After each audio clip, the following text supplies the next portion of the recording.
आशा करता हूं आप सब बहुत अच्छे होंगे। मेरा नाम है सिद्धांत अग्निहोत्री, स्टडी IQ पे आपका बहुत बहुत स्वागत है। दोस्तों, आज हम बात करेंगे सफीन हसन की। कौन है ये, से इसको बताने से पहले एक कुछ थोड़ा सा मोरालिटी पे लेक्चर हो जाए। दोस्तों, आपने द डार्क नाइट मूवी देखी होगी, क्रिस्टोफर नोलन की बैटमैन। ठीक है, best movie, one of the greatest movies जो आज तक बनी है, मेरी फेवरेट है। उसमें एक डायलॉग है जो मैं बहुत फॉलो करता हूं और जो मैं आपको कई बार बताता भी हूं। उसमें डायलॉग ये है कि why do we fall Bruce. Batman Bruce Wayne है, आपको पता ही है। तो उसमें बोलते हैं why do we fall Bruce, we fall to rise. हम गिरते इसीलिए हैं कि हम उठ सकें। आप बहुत लकी हैं, आपके जीवन में परेशानियां हैं, आप बहुत लकी हैं कि आप फेल हो रहे हैं। अगर आप फेल हो रहे हैं, आप उससे लड़ रहे हैं, आप सिचुएशन से लड़ रहे हैं, यकीनन आप जीतेंगे। सफीन हसन इसका जीता जागता एग्जाम्पल है। सफीन हसन की कहानी सबको सुननी चाहिए। मैं बहुत सारे IAS IPS की बायोग्राफी लेके आता रहता हूं, उन IAS IPS की लेके आता हूं जिन्होंने बड़ा संघर्ष किया है, ताकि आप सबके लिए वो प्रेरणा बन सके। जो लोग अपनी सिचुएशन से लड़ रहे हैं, बहुत सारे बच्चे हैं दोस्तों, आप भी ये लेक्चर सुन रहे होंगे, आप भी स्टूडेंट होंगे, मुझे पता है आप कितना कुछ झेल रहे होंगे। आप सिचुएशन से लड़ रहे होंगे, पैसा नहीं होगा, काम भी करना पड़ता होगा, पढ़ाई भी करनी पड़ती होगी, लेकिन आप इनकी कहानी सुनिए। ये भी आपकी ही तरह ऐसे ही लड़े और आज देखिए, अगर ये कर सकते हैं तो आप भी कर सकते हैं। याद रखिए, फर्स्ट अटेम्प्ट में निकाला है UPSC, 570 रैंक। झुका दिया दुनिया को, जो इनका बड़ा मजाक उड़ाती थी। इंग्लिश नहीं आती थी, आप लोग बोलते हैं इंग्लिश नहीं आती, इंग्लिश इनको अंग्रेजी नहीं आती थी, हिंदी भी ठीक से नहीं आती थी, गुजराती मीडियम से थे, ये गुजराती हैं, लेकिन लड़ाई की। इंग्लिश मीडियम से इन्होंने इंटरव्यू दिया, समझ रहे हैं। इंडिया में सेकंड हाईएस्ट मार्क्स थे इंटरव्यू में इनके। इंटरव्यू में कितने मुश्किल होता है मार्क्स लाना, second highest marks. Safin Hasan की आज हम बात करेंगे। क्या कहानी है, क्या जबरदस्त कहानी है। ऐसी कहानी जो सबको इंस्पायर कर दे। शेयर करिएगा। मैं अपना लेक्चर बोलता नहीं हूं, मतलब बहुत अगर इसमें कुछ इंस्पिरेशन होता है तब मैं बोलता हूं शेयर करने के लिए। इसको जरूर शेयर करिएगा, ये आपकी जिम्मेदारी है। तो चलिए आगे बढ़ते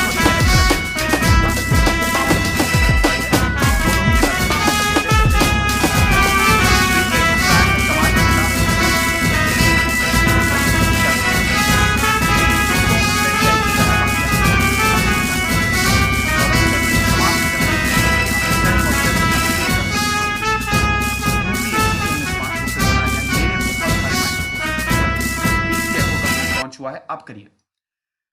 उसके बाद मैं ट्विटर पे आ गया हूं, ये रही मेरी आईडी। सबसे पहले हम देखिए, ये सब तो मैंने लगाया ही है, ठीक है, ज्यादा इनके बारे में डेटा तो अवेलेबल है नहीं। जो इन्होंने इंटरव्यूज दिए हैं उसके बेसिस पे मैं ये लेक्चर कर रहा हूं। हम इनके स्ट्रगल की बात करते हैं। इनका जन्म गुजरात में हुआ, बहुत छोटे से गांव में, है ना। इनकी माताजी जो है, इनके माताजी और पिताजी दोनों ही, ठीक है, हीरे डायमंड सेक्टर में काम करते थे। हीरे के व्यापारी नहीं थे, और भी बहुत सारे काम होते हैं ना। बहुत कम पैसा आता था उससे, बहुत ही कम पैसा आता था, पैसा कम पड़ रहा था। बाद में पिताजी, जब इनका जन्म हुआ, पिताजी इलेक्ट्रीशियन हो गए। पिताजी इलेक्ट्रीशियन, ठीक है। कहानी आगे बढ़ती है। पैसा था नहीं, स्ट्रगल बहुत ज्यादा थी। अब आप क्या करेंगे, बड़े बेटे, सारी जिम्मेदारी इन्हीं के ऊपर, सब कुछ इन्हीं को करना है। ऐसे में आप पढ़ाई कैसे करेंगे, पढ़ाई करते रहिए। गांव में ही गांव में ही इन्होंने शिक्षा ली, गुजराती मीडियम से पढ़े। 12वीं तक गुजराती लैंग्वेज इन्होंने ली, गुजराती मीडियम से पढ़ी। हिंदी इंग्लिश नहीं थी, समझ रहे हैं। सारी एजुकेशन उन्होंने गुजराती लैंग्वेज से ली। बहुत मुश्किल होता है, फिर एकदम से जब माहौल चेंज होगा, बहुत मुश्किल होता है कोप अप करना। अब प्राइमरी जब स्कूल में थे ये, तो एक कलेक्टर आया, तो इन्होंने अपनी मौसी से पूछा कि कौन है, ठीक है। मौसी ने बताया कि बेटा ये कलेक्टर है, ये जिले का राजा होता है, DM है ये। तब इनको ये दिमाग में इन्होंने बैठा लिया कि मुझे IAS बनना है। इनका एक इंटरव्यू सुन रहा था मैं, स्पीच दे रहे थे। इन्होंने बोला था कि अक्सर मुझे लोग बोलते हैं कि आप तो 22 साल के हो, IPS हो गए हो, इतने यंग हो, IPS हो गए, लेकिन पीछे की स्ट्रगल कोई नहीं देखता है। ये IPS बनने की प्रक्रिया मैंने बचपन से ही शुरू कर दी थी। जब मैं छोटा था, छोटे से ही मैंने वो क्वालिटीज डेवलप करना शुरू कर दिया था। और UPSC आपकी नॉलेज से ज्यादा आपकी पर्सनैलिटी को डेवलप जज करती है कि आप में वो क्वालिटी है, आप जिला संभाल सकते हैं, आप लीडर हैं, आप में वो कॉन्फिडेंस है कि कोई भी केस आए आप उसको डील कर सके। 10 में से 10 सवाल नहीं आते हो आपको, इंटरव्यू की बात कर रहा हूं, 10 में से 10 सवाल नहीं आते हो, कोई दिक्कत नहीं है, लेकिन वो 10 सवाल के प्रेशर को आप डील कैसे करते हैं, यह ज्यादा इंपॉर्टेंट है। सफीन हसन, मुश्किल थी। अब बेटे को पढ़ाना था, पैसे बिल्कुल थे नहीं, पढ़ने में बहुत अच्छे थे। Safin Hasan was extraordinary, और कोई चारा भी नहीं था। क्या करते भैया, स्टडी के अलावा क्या इनके पास कोई चारा था? नहीं। हम मिडिल क्लास लोग हैं, और याद रखिएगा, इंसान का सबसे बड़ा हथियार उसका ज्ञान होता है। आपका सबसे बड़ा हथियार आपका ज्ञान है, तो पढ़िए, ज्ञान हासिल करिए। स्टडी की इन्होंने, 10th में 92% है, ठीक है। बाहर पढ़ना चाहते थे लेकिन नहीं हो पाया, किसी वजह से प्रॉब्लम थी, ठीक है। पैसे ज्यादा लग रहे थे तो इसलिए बाहर नहीं। तो अब क्या किया कि पढ़ना तो था इनको आगे, तो इनकी माता जी ने रोटियां बनानी शुरू की। कहां पे रोटियां? ये शादियों में जाके रोटियां बनाती थी। कॉन्ट्रैक्ट मिलता था, कभी कॉन्ट्रैक्ट पे, कभी शादियों में जाके रोटियां बनाती थी। कुक थी एक तरीके से। कितना मुश्किल काम होता है। इनकी माता जी ये बात बताते बताते इमोशनल हो जाती है कि मैं रोटियां बनाती थी और मेरा बेटा भी इधर पढ़ रहा होता था और मेरी हेल्प भी कराता था। इतना डेडिकेशन। इनके पिताजी क्या करते थे? पिताजी सुबह इलेक्ट्रीशियन का काम करते थे, शाम को ठेला लगाते थे, ठीक है, अंडा और चाय बेचते थे। सफीन हसन भी उनकी मदद करते थे, ठीक है, और किताब हाथ में होती थी, पढ़ते रहते थे। मदद भी कर रहे हैं, पढ़ भी रहे हैं। ये होता है स्ट्रगल। हम आप छोटे से स्ट्रगल से परेशान होते हैं, ये होता है एक्चुअल स्ट्रगल, ठीक है। 10th कंप्लीट हुआ 92%। 12th के लिए, 11th 12th के लिए पैसा चाहिए, क्या करें? लेकिन किसी तरीके से इधर उधर इन्होंने अरेंज किया, और उसके बाद 12th तक इन्होंने एजुकेशन पूरी की, और बढ़िया इन्होंने, मतलब अच्छे मार्क्स, 12th में भी बहुत बढ़िया मार्क्स आए। फिर इनको एनआईटी, इंजीनियरिंग की एनआईटी सूरत मिला। AIEEE का एक बेहतरीन कॉलेज, एफिलिएटेड है वहां से। ये बताते हैं कि एनआईटी सूरत में इन्होंने पढ़ाई की, ठीक है। एक और चीज थी दोस्तों, इन्होंने अपने मकान बनाने के लिए लोन लिया था, इनके परिवार ने। तो इनके परिवार के पास पैसा तो था नहीं कि मजदूरों को बुलाए मकान बनवाए, तो इनका परिवार खुद ही मकान बनाता था, और वो लोन का भी कर्जा इनके ऊपर था, ठीक है। और फैमिली की पूरी सेविंग 10,000 रुपए थी। लेकिन गांव में कुछ लोग ऐसे हैं, मदद कर दी।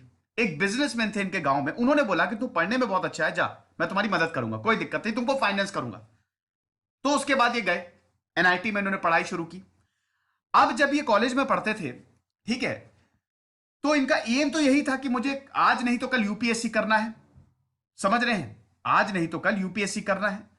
तो उसके बाद हम ये देखते हैं, काफी मजाक उड़ाया जाता था इनका। क्यों? क्योंकि उनको अंग्रेजी नहीं आती थी, गुजराती एक्सेंट था, तो लोग इनका मजाक उड़ाते थे। अभी ये बताते हैं कि एक वॉरियर एटीट्यूड होना चाहिए।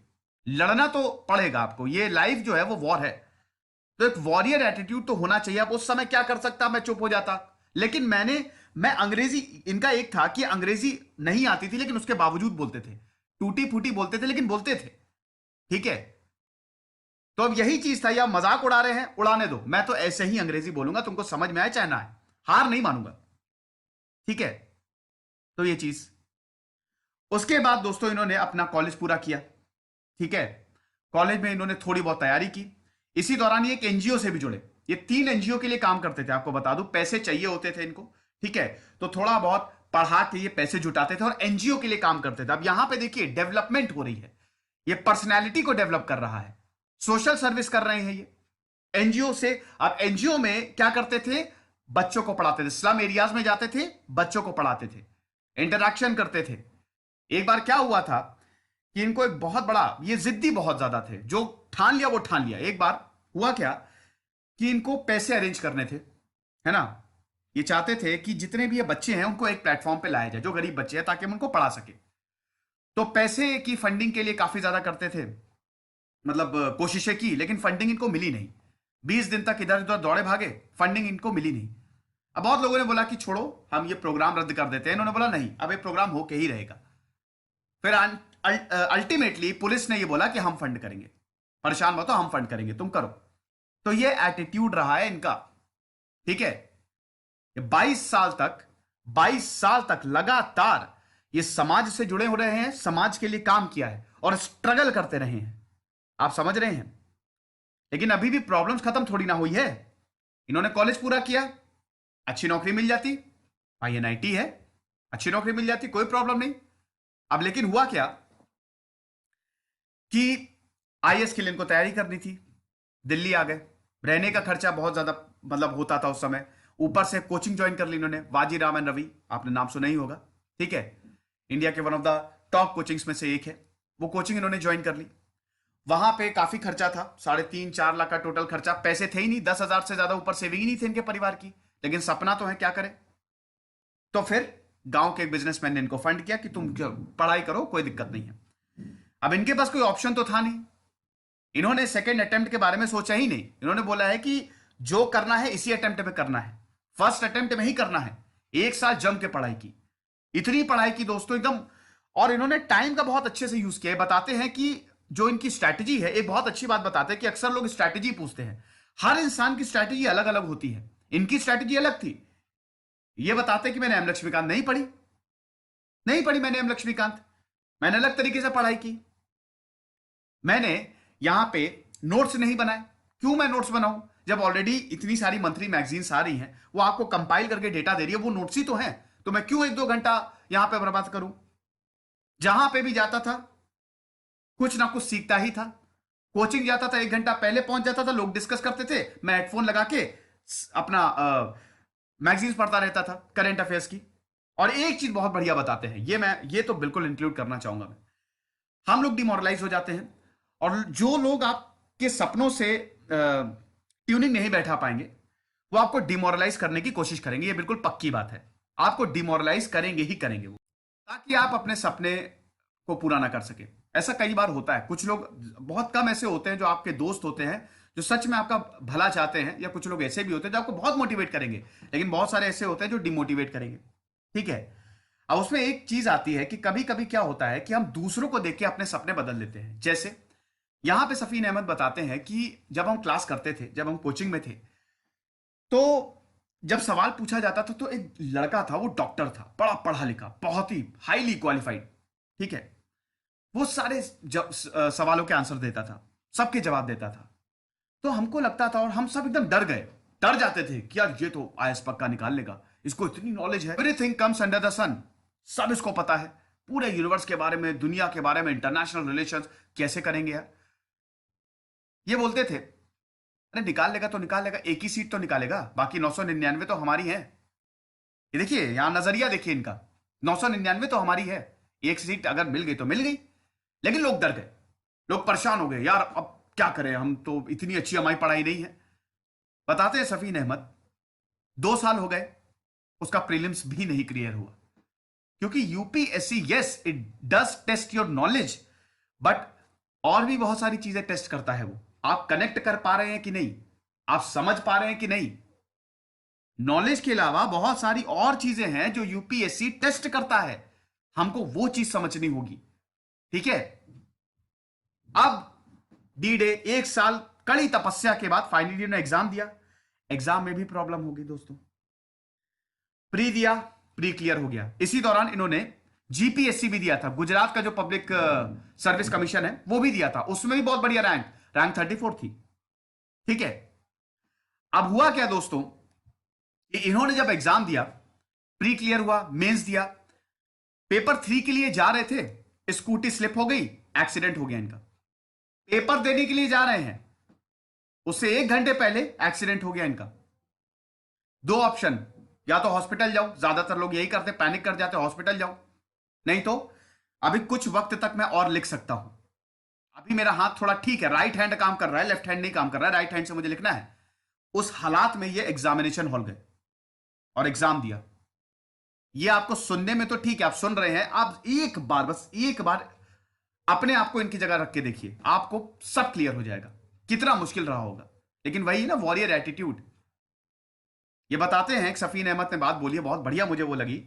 इन्होंने बताया है कि जो भगवान है ना, वो आपको इंटेंशंस, आपके इंटेंशंस को टेस्ट करता है कि आपका इंटेंशन क्या है। अगर आप करप्शन के लिए, पैसा कमाने के लिए यूपीएससी में जा रहे हैं, डेडिकेशन नहीं है, वो भगवान भी फिर समझ जाएगा, यूपीएससी से बड़ा भगवान है। लेकिन अगर आप वाकई में लोगों के लिए काम करने के लिए जा रहे हैं, मदद करने के लिए जा रहे हैं, और आपका डेडिकेशन पक्का है, तो भगवान आपकी मदद करेगा। और भगवान ने आपकी मदद कर दी तो बस फॉर्च्यून फेवर्स द ब्रेव। तो सफीन अहमद जो है, उस हालत में भी एग्जाम देने गए, मेंस लिखा, और यहां तक कि दोस्तों जो अगले 5 पेपर्स हैं इसी हालत में दिए इन्होंने, उसके बाद हॉस्पिटलाइज हुए। आप समझ सकते हैं, थोड़ी बहुत पट्टी अट्टी करवा के उसी हालत में इन्होंने दिए, फिर 1 महीने तक ये हॉस्पिटलाइज रहे। ठीक है, अब इंटरव्यू की बात करते हैं। इंटरव्यू इनका 26 मार्च को था। अगेन इनको प्रॉब्लम, बीमार रहते थे थोड़ा, अगेन इनको प्रॉब्लम हो गई, 1 महीने तक फिर ये हॉस्पिटलाइज हो गए। ठीक है, अब ये बहुत ज्यादा टेंशन की, इंटरव्यू कैसे देंगे समझ में नहीं आ रहा है। हॉस्पिटल देखूं, अपनी सेहत को देखूं कि इंटरव्यू देखूं। अगेन इंटरव्यू देखना है, हटाओ सेहत बाद में देख लेंगे हम, पहले इंटरव्यू पे पूरा फोकस करो। तो ऐसा था कि इनका एक पैर दिल्ली में होता था और एक पैर इनका गुजरात में होता था, अहमदाबाद में होता था। ऐसे करते थे, इतनी ज्यादा मेहनत भागा दौड़ी करते थे।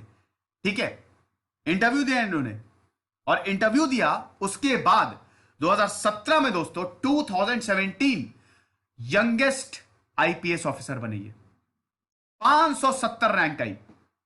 और जब ये रिजल्ट डिक्लेयर हुआ, ये अपने दोस्तों के साथ थे, इन्होंने अपने माता जी को बताया। जब माता जी को बताया इन्होंने, ठीक है, हाँ ये आप देख लीजिए दोस्तों, कनोदर विलेज में रहते हैं ये। ठीक है, अच्छा गांव का नाम बताना मैं भूल गया था, गुजरात के पालनपुर डिस्ट्रिक्ट के कनोदर विलेज में। ठीक है, यहां से बिलोंग करते हैं। तो जब इन्होंने अपनी माता जी को बताया कि मां मैं ऑफिसर बन गया, अब आप सोचिए कि 22 साल का ये जो इनका जीवन रहा है ना, कितना स्ट्रगल किया। 21 साल तक तो इन्होंने स्ट्रगल ही किया, जब तक कि आईपीएस नहीं हुए। बहुत ज्यादा प्रॉब्लम रही है कि नहीं। माता जी ने रोटियां सेकी, घर घर जाके काम किया, इलेक्ट्रीशियन इनके पिताजी। जब इनकी माता जी को सफीन हसन ने बताया कि अपनी मम्मी को सफीन हसन ने बताया कि मेरा सिलेक्शन हो गया, मैं ऑफिसर हो गया, वो बहुत रोई। और सफीन हसन भी बहुत रोए, बहुत इमोशनल मोमेंट। लेकिन बस rest is history, history has been created, और Safeen Hasan was the youngest IPS officer. और इनको पहली जो करियर पोस्टिंग मिली वो जामनगर पे मिली, समझ रहे हैं। और अब तो ये मोटिवेशनल टॉक देते हैं, इनको पोस्टिंग भी मिल चुकी है, बहुत बढ़िया काम कर रहा है। 22 साल में है, तो आप समझ लीजिए फ्यूचर अगर ऐसे बच्चों के हाथ में, ऐसे स्टूडेंट्स के हाथ में फ्यूचर है हमारे देश का, तो हमारा देश सुरक्षित है। आप समझ रहे हैं, अगर ऐसे लोग हाईएस्ट पोस्ट पे जा रहे हैं, भारत के एडमिनिस्ट्रेशन को देख रहे हैं, तो हमको फिर चिंता करने की कोई जरूरत है ही नहीं। सफीन हसन जैसे लोग। ठीक है, एक मैं यहां पे इस लेक्चर को खत्म करना चाहूंगा दोस्तों। ठीक है, यहां पे इस लेक्चर को मैं एक बात से खत्म करना चाहूंगा कि एक बार क्या हुआ था कि दिल्ली में अपने दोस्त के साथ घूम रहे थे, तो उनके दोस्त ने बोला हटाओ यार ये सब नहीं करना, हमको एक ऐसी जॉब मिले जो बढ़िया हो, काम उसमें हो ना, ठीक है, और दिन भर एसी की हवा खाते रहे, ये बेस्ट जॉब है, खूब पैसा मिले। तो सफीन हसन ने बोला एक काम करो, वो सामने एटीएम है, उसमें काम ज्यादा नहीं है, बैठना ही होता है खाली, एसी की हवा मिलती है, पैसा तुम्हारे एटीएम मशीन ही है सामने, कोई दिक्कत नहीं, वो कर लो जॉब, कोई दिक्कत नहीं है, क्या प्रॉब्लम है भैया। जिंदगी में आए हो तो लड़ना पड़ेगा, अपने आप को साबित करना पड़ता है, अपने आप को प्रूफ करना पड़ता है। तो ये लेक्चर था सफीन हसन पे। आई होप आपको पसंद आया होगा। खुश रहिए, पढ़ते रहिए। दिस इज सिद्धांत अग्निहोत्री साइनिंग ऑफ।